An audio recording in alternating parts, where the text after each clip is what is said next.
અને તેડાગર બહેનો માટે આજે ઉમેદવારી પત્રોના અનાયત કાર્યક્રમ અને 172 જેટલી આંગણવાડી કેન્દ્રોના લોકાર્પણ અને ખાતમુહૂર્ત કાર્યક્રમમાં આપણી સૌની સાથે મંચ ઉપર ઉપસ્થિત મારા સાથી મંત્રી શ્રીમતી મનીષાબેન વકીલ, ગાંધીનગરના મેયર શ્રીમતી મીરાબેન પટેલ, ગાંધીનગર જિલ્લા પંચાયતના પ્રમુખ શ્રીમતી શિલ્પાબેન પટેલ, મારા સાથી ધારાસભ્ય શ્રીમતી રીટાબેન પટેલ, સુરત, રાજકોટ, વડોદરા ખાતેથી વર્ચ્યુઅલ માધ્યમથી જોડાયેલા સર્વ મંત્રીશ્રીઓ, સૌ પદાધિકારી, મુખ્ય સચિવ શ્રી M.K. દાસ, મહિલા બાળ કલ્યાણ વિભાગના સચિવ શ્રી રાકેશ શંકર, કમિશનર શ્રી રંજીત કુમાર, નિયામક શ્રી મહિલા કલ્યાણ શ્રીમતી પુષ્પાબેન નીનામા, આમંત્રિત સર્વે મહાનુભાવ, પ્રેસ મીડિયાના મિત્રો, સૌને મારા નમસ્કાર। સૌથી વધારે આનંદ તો એનો છે કે આટલી બધી બહેનો બેઠી છે પણ એક અવાજ નથી આવતો।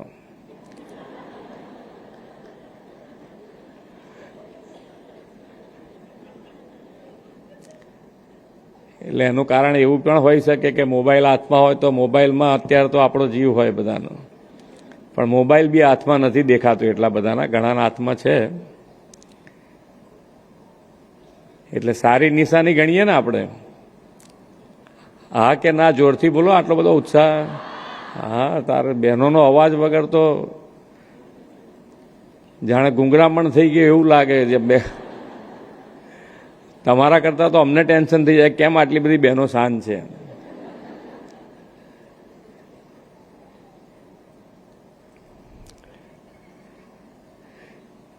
વિશ્વ નેતા અને યશસ્વી વડાપ્રધાન શ્રી નરેન્દ્રભાઈ મોદીએ નારી શક્તિથી રાષ્ટ્ર નિર્માણનું જે લક્ષ્ય રાખ્યું છે તે સાકાર કરતો આજનો આ આપણો કાર્યક્રમ છે।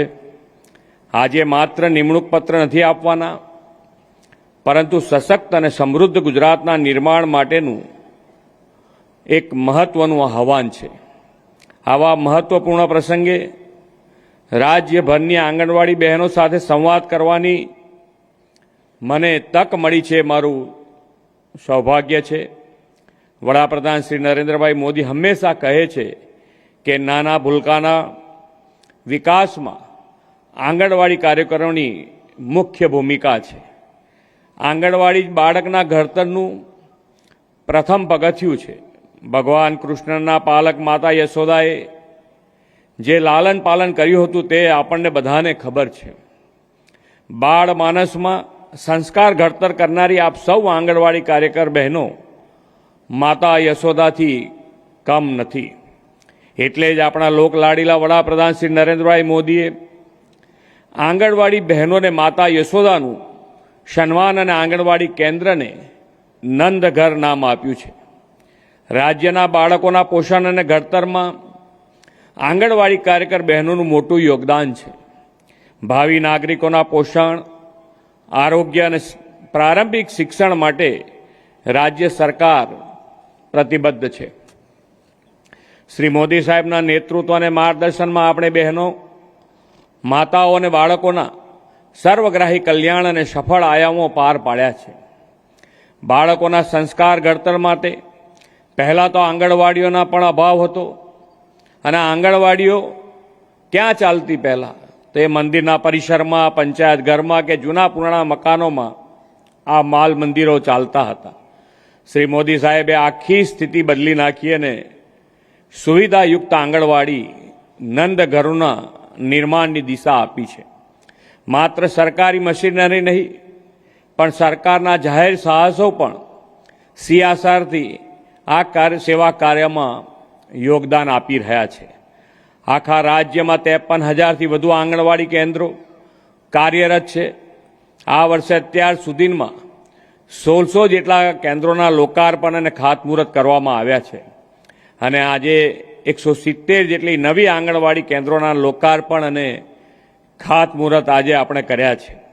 આવનાર 3 વર્ષમાં બીજા 10,000થી પણ વધારે આંગણવાડી કેન્દ્રો અને નંદઘરોના બાંધકામનું આપણું આયોજન છે। શ્રી નરેન્દ્રભાઈ મોદીના દિશા દર્શનમાં રાજ્યના બાળકોના સર્વાંગી વિકાસ માટે સારા ઇન્ફ્રાસ્ટ્રક્ચર સાથે તાલીમબદ્ધ સ્ટાફ પણ જોડાયો છે. આજે 9,000થી વધુ બહેનોને નિમણૂક પત્રો એનાયત થઈ રહ્યા છે. આપણે ઓનલાઈન પારદર્શી ભરતી સાથે છેલ્લા 3-4 વર્ષોમાં 15,000થી વધુ આંગણવાડી વર્કર અને તેડાગર બહેનોની નિમણૂક પત્રો આપ્યા છે. આજે જે બહેનો સેવામાં જોડાઈ રહી છે, આપ સૌને ખૂબ ખૂબ અભિનંદન પાઠવું છું. વડાપ્રધાનશ્રીએ હંમેશા મહિલાઓ અને બાળકોના પોષણની સતત ચિંતા કરી છે.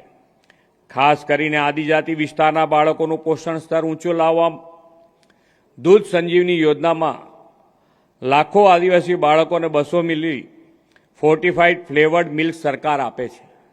એટલું જ નહીં, ટેક હોમ રાશન, અન્વે પૂરક પોષણ આહાર, પોષણ સુધા, અન્વે સગર્ભા બહેનોને 1 ટન પૂર્ણ ભોજન આપી તેનું બાળક 2 વર્ષનું થાય ત્યાં સુધી તુવેર દાળ, ચણા જેવા વધારાના પ્રોટીનયુક્ત આહાર મુખ્યમંત્રી માતૃશક્તિ યોજના અંતર્ગત આપણે પૂરો પાડી રહ્યા છીએ.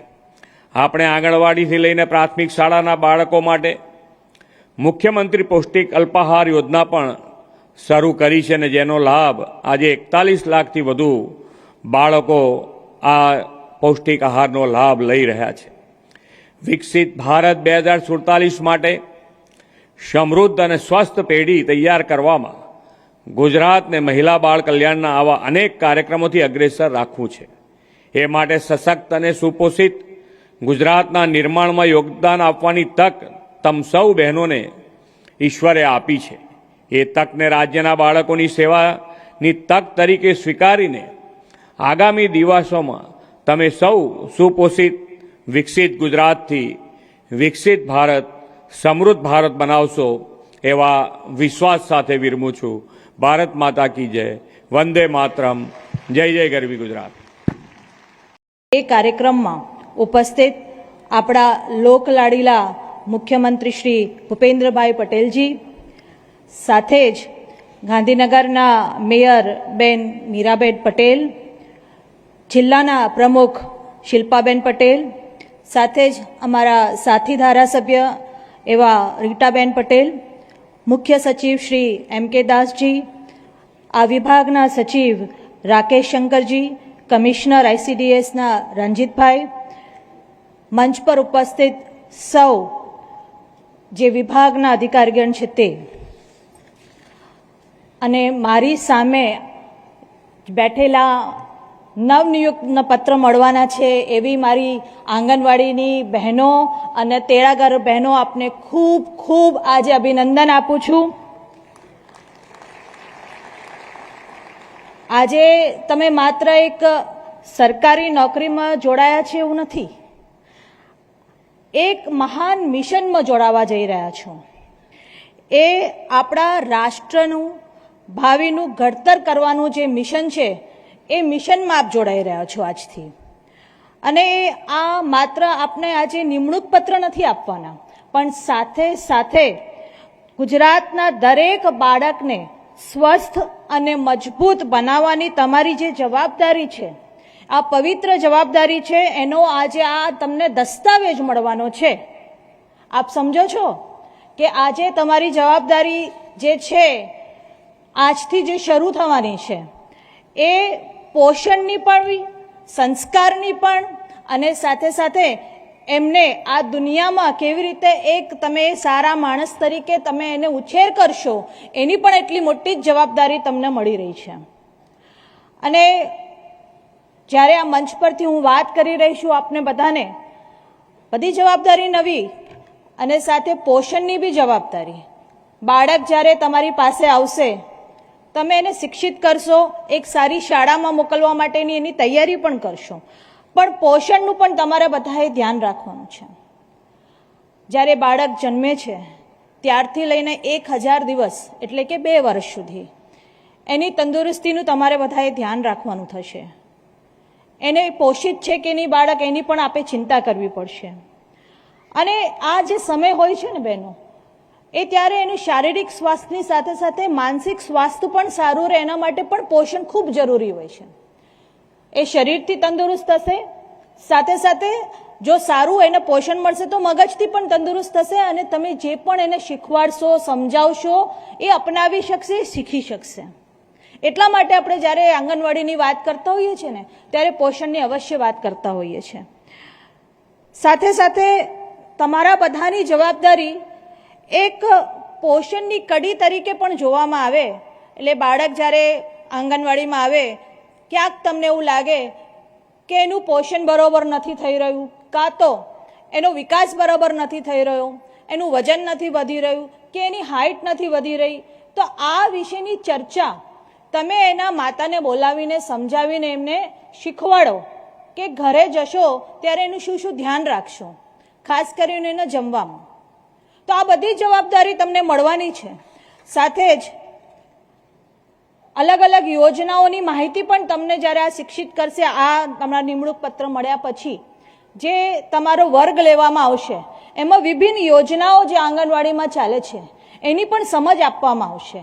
ખાસ કરીને જ્યારે આપણે ટેક હોમ રાશનની વાત આવશે ને ત્યારે પણ આપણે ધ્યાન રાખવાનું છે કે ટેક હોમ રાશન એ લોકો લઈ ગયા પછી, માતાઓ લઈ જાય છે પછી એને કેવી રીતે વ્યવસ્થિત રીતે એને અલગ અલગ રેસીપી થકી બાળકોને જમવાનું ઇન્ટરેસ્ટ જાગે, આપણે એ પણ જવાબદારી આવશે.